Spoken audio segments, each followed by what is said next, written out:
sobre os que habitavam na região da sombra da morte, resplandeceu a luz. Tu multiplicaste este povo, e a alegria lhe aumentaste. Todos se alegrarão perante ti, como se alegram na ceifa, e como exultam quando se repartem os despojos. Porque tu quebraste o jugo que pesava sobre ele, a vara que lhe feria os ombros, e o cetro do seu opressor, como no dia dos midianitas. Porque toda a armadura daqueles que pelejavam com o rico, e as vestes que rolavam no sangue serão queimadas, servirão de pasto ao fogo.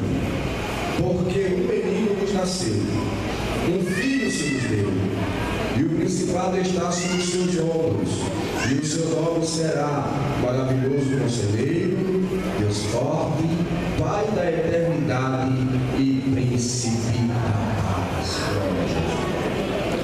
Meus irmãos, já é sabido por muitos que o profeta Isaías, ele que viveu 700 anos antes de Jesus, é considerado profeta messiânico, pois dentre os profetas ele foi aquele que mais vacilou acerca da vida de Jesus, do seu nascimento, do seu ministério, sua morte e ressurreição. Tudo isto, né? Toda esta grande gama de profecias foi anunciada pelo ilustre profeta. No versículo 6 do capítulo 9, Isaías nos fala também da pessoa de Jesus. E ele nos fala sobre o presente, sobre uma grande data. E nesta reflexão nós queremos trazer para a igreja este tema: Jesus, o maior presente de Deus. Você pode dar uma glória a Jesus? Você entende assim? Meus irmãos, o profeta ele diz assim, versículo 6: porque um menino nos nasceu, há 700 anos antes de Jesus. Um filho se nos deu. Jesus seria uma dádiva de Deus. Jesus seria um presente de Deus. Um filho que haveria de nascer no decorrer dos anos, na plenitude dos tempos, como disse Paulo aos Gálatas, no capítulo 4, versículo 4, e que seria uma dádiva de Deus aos homens, sem que os homens merecessem. E o profeta continua dizendo: e o principado está sobre os seus ombros. Seria uma criança em que ele teria domínio, ele teria governo, ele teria poder. E este menino era guardado por todo Israel. Todo hebreu, dos dias de Isaías, eles aguardavam de forma ansiosa o surgimento, o aparecimento do Messias, daquele que viria libertá-los, né? Eles esperavam um libertador humano. E Isaías ele fala sobre algumas credenciais, sobre os nomes dessa criança, desse presente, desta data. E eu quero dizer aos irmãos que glorificado seja o Senhor, porque Jesus, ele é um presente, ele não foi comprado. Imagine os senhores, se Deus ele chegasse para a humanidade e dissesse assim: eu tenho a solução para o vosso problema, eu tenho o perdão dos vossos pecados, mas eu tenho para vender. O que é que você teria para me apresentar para compensar esta tão grande dádiva? O que é que você teria como pagamento? O que é que teríamos para comprar Jesus para nós? Você se dissesse: Senhor, eu tenho muito ouro, eu tenho muito dinheiro, a minha conta bancária, o saldo é positivo, né? Eu posso fazer um empréstimo, eu posso te comprar com ouro, com prata, com dólar. Ele iria dizer para você: é balde, porque eu, Senhor, sou o dono de todo ouro e de toda prata, tudo que você tem já é meu. Você dissesse: Senhor, eu tenho água, de países aí onde não existe bacias hidrográficas, onde se diz, né? Alguns pensadores dizem que se houver uma terceira guerra mundial, vai ser por causa da água, porque a água no mundo está em escassez.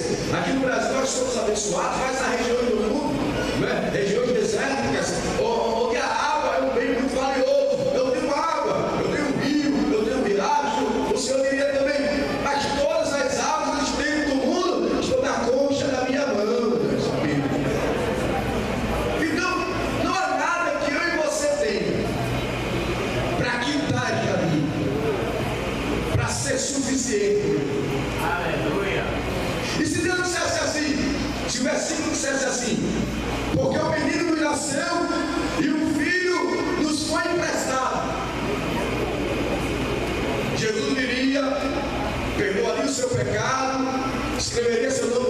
vida, você seria regenerado, purificado, santificado, maravilha. Mas aquilo que é emprestado é aquilo que está sob a sua posse por um tempo, e depois você tem que devolver. Imagine Jesus sendo retirado de você. Imagine você vivendo no ano de 2024 sem a presença de Jesus. Imagine você vivendo hoje, 24 de dezembro de 2023, sem a presença de Jesus. Sem Jesus, irmãos, eu e você não somos nada. Somos um saco de lixo furado que não serve para nada. E o mais rico dessa terra sem Jesus, ele é o miserável, o pobre e o mundo. Mas o crente mais simples dessa reunião, que tem Jesus no coração, ele pode levantar as suas mãos para o céu e glorificar a Deus. Paulo quer dizer assim: Cristo em nós é esperança de glória. Mas a luz do profeta Isaías, ele diz: porque o menino nos nasceu. Ele nasceria. O profeta está vacinando, está profetizando. E um filho se nos deu. É presente, é dádiva, não é por merecimento, não é por conquista, não é porque você é bom, não, é porque Deus é bom e a misericórdia dele dura para sempre. Você quer levantar sua mão e dar glória a Jesus? Glorifique a Deus por Jesus. O verdadeiro Natal, queridos, como nós bem sabemos, não é apenas, irmãos, uma boa mesa, uma mesa muito farta, não é o Natal dos presentes, o Natal das reformas, das residências. Se você fez isso, maravilha, isso é bom, mas o significado maior do Natal não é isto. O significado maior do Natal não é o Papai Noel, não está roubando uma cena. O verdadeiro sentido do Natal é você chegar humildemente a Deus com o seu coração voltado e agradecer a Deus pela dádiva maior, pelo presente maior. E o profeta Isaías, irmãos, ele vai falar sobre os nomes dessa criança que ia nascer na plenitude dos tempos. Ele começa dizendo: porque o menino nos nasceu, um filho se nos deu, e o principado está sobre os seus ombros, e o seu nome, entendam aqui nome com poderes, prerrogativas, a personalidade, o caráter, assim. E o seu nome será Maravilhoso Conselheiro. Jesus é aquele que é maravilhoso. Sabe o que é maravilha? Maravilha é aquilo que o médico não consegue fazer. Maravilha é aquilo que o juiz não consegue fazer. Maravilha é aquilo que foge à capacidade humana. Maravilha é aquilo que só Jesus ele pode realizar. Ele é maravilhoso, em outras palavras. Ele será aquele que vai realizar maravilha. Ele vai ser aquele que será poderoso. Ele é aquele que vai fazer aquilo que ninguém pode fazer. E eu quero dizer, irmãos, que Jesus, ele é maravilhoso. Por que razão? Porque ninguém nasceu com Jesus. Ninguém. Nem o ser humano, por mais rico que seja, por mais nobre que seja, ele pode ter sangue azul, ele pode ser de uma família da aristocracia, mas nem o ser, nem o vivente nasceu como Jesus nasceu. Nascimento de Jesus foi maravilhoso. A palavra do Senhor nos diz que o anjo Gabriel, ele foi até uma cidade de Belém, e encontrou ali uma jovem, uma virgem, que estava desposada com o seu noivo, José era o seu noivo, e disse assim: bem-aventurada és tu, porque descerá sobre ti o Espírito Santo e te envolverá, e o ente que será nascido de ti será chamado Filho do Altíssimo. Chegando à plenitude dos tempos, sem Maria ter contato nenhum com José, o Espírito Santo gerou Jesus no dentro do ventre de Maria, e ele nasceu, obra e graça do Espírito Santo. Jesus é maravilhoso porque ninguém nasceu com ele assim. Jesus é maravilhoso, irmãos, porque ninguém fez o que Jesus fez. Ninguém. Jesus foi aquele que andou por cima das águas. Jesus estava dentro do barco, aí houve uma grande tempestade, aí os seus discípulos ficaram desesperados, aí acordaram ele, disseram: mestre, a gente vai afundar, o barco vai afundar, a gente vai morrer. Mas acordaram Jesus pensando que Jesus ia tentar também equilibrar o barco, mas Jesus foi aquele que foi para a polpa do barco e disse assim: vento, te acalma,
os soldados prender, aí os soldados foram prender Jesus. Aí quando os soldados chegaram ali com aquela gana de soldado para prender aquele judeu, e quando chegaram, pararam para ouvir Jesus. Aí está o problema. Quando eles pararam, eles voltaram para aqueles que lhe enviaram e disseram assim: não podemos prender não. Por que não prender? Porque ninguém fala como ele fala.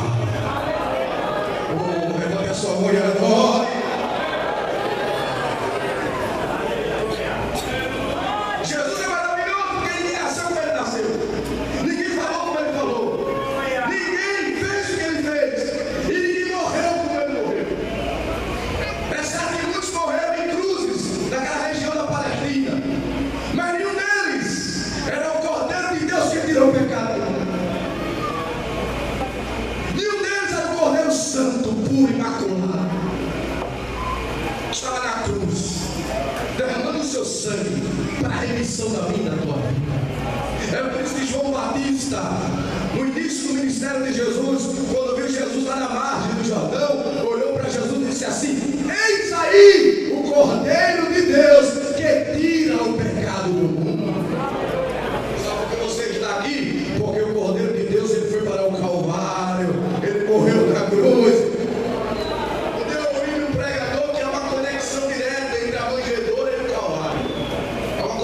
Direta. Na manjedoura nós adoramos a Jesus porque ele nasceu, adoramos a Deus. E no Calvário nós adoramos ele porque ele morreu pelos nossos pecados.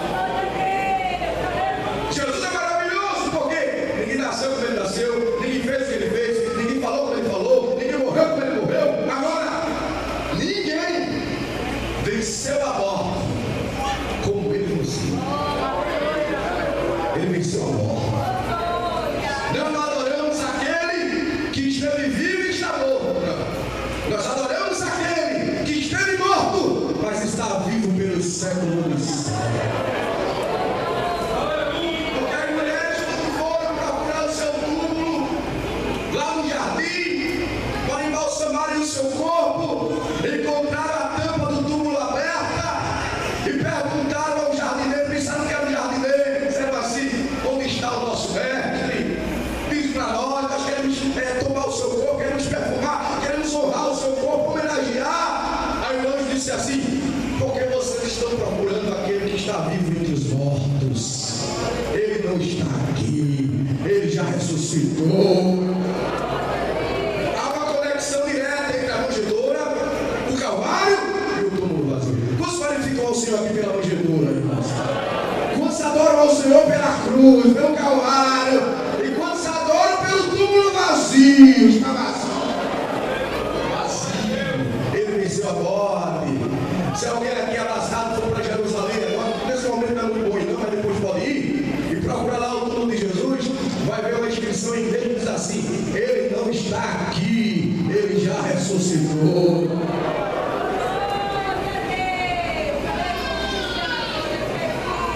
Meus irmãos, mas Isaías continuava dizendo: ele é maravilhoso, você vê, mas ele também é Deus forte. Ele é Deus forte. Eu posso até concordar que Jesus ele foi maravilhoso, porque curou paralítico, deu vista a cegos, ele ressuscitou mortos, ele curou leproso, ele andou por cima das águas. Agora, forte, fala de força. Ele não foi conquistador. Ele não foi um líder forte, assim como foi Alexandre o grande conquistador. Ele não foi assim como César de Roma. Não. Ele não foi um conquistador. Ele não empreendeu força. A força de Jesus não foi uma força política, não foi uma força militar, não foi uma força bélica. Ele não é exemplo. Ele não regimentou um exército, ele não conquistou cidades, ele não conquistou região. E porque ele é forte, é porque a força aqui não é a força de conquista, é a força do amor. Deus forte no seu amor. Sabe por quê? Porque Jesus em vida, estou falando de Jesus humanamente falando, quando o verbo se fez carne habitou entre nós, Jesus tinha todas as possibilidades para destruir todos os homens que estavam ali. Imagine Jesus no Getsemane, naquela noite do Getsemane, da quinta-feira para sexta-feira, quando ele saiu da última ceia, da Páscoa, em que ele estava orando, aquela agonia, em que ele sabia o que ele queria se apresentar para ele, e ele dizia assim ao Pai: Pai, afasta de mim este cálice, mas não seja o que eu quero, mas o que tu queres. Isso é força. Ele te via lá no Getsemane. Imagine Jesus diante de Pedro, irmãos, quando os soldados vieram no Getsemane, para prender Jesus, e Pedro sacou uma espada, deu-lhe na orelha do soldado. Eu creio que Pedro deu na cabeça do soldado, acertou a orelha. Jesus disse: não, Pedro, não faças tal coisa. Não sabias do que eu tenho? Aquele que é merecedor de glórias e honra, sendo humilhado, cuspido. Eu acredito que todo o exército angelical, segundo o autor, estava preparado, só esperando a ordem. Envia a ordem, Jesus, para descer na terra, colocar na cruz Caifás, colocar Herodes, colocar Pilatos, colocar Barrabás, colocar fariseus, saduceus, colocar todo mundo, manda a ordem. Mas a Bíblia diz que como um cordeiro mudo perante pessoas conspiradores. Sabe por que não enviou a ordem? Sabe por quê? Porque ele pensava em você. Porque ele sabia que no 2023, viciado em cocaína, e ora ainda vinha se render aos pés dele. Deus forte, nós adoramos aqui o Deus forte. Maravilhoso, Deus forte. Vai na eternidade. Israel diz assim: porque o menino nasceu. E depois ele diz: o seu nome será maravilhoso. Você vê Deus forte, Pai da eternidade. Se ele nasceu, como é que ele é eterno? Porque quando Isaías está dizendo o menino nasceu, fala do verbo encarnado, Jesus que nasceu. Quando Isaías diz assim, ele é o Pai da eternidade, ele fala de Jesus que é eterno, que ele é antes de todas as coisas. Ele é Senhor soberano do tempo. Ele não sofre as consequências do tempo. Ele é eterno. Ele não teve princípio. Ele não terá fim. Um dia Jesus estava diante dos judeus e disse assim: Abraão viu meu dia e se alegrou. Os judeus disseram: tu não tem nem 50 anos. Como é que Abraão viu o teu dia? Ele é eterno. O apóstolo João falando sobre ele disse: no princípio era o verbo estava com Deus, o verbo era Deus, ele estava no princípio com Deus, todas as coisas foram feitas por ele, e sem ele nada foi feito se fez. Aleluia! Ele é o Alfa, ele é o Ômega, ele é antes de todas as coisas, e quando todas as coisas não mais existirem, ele continua sendo Deus eterno, eterno.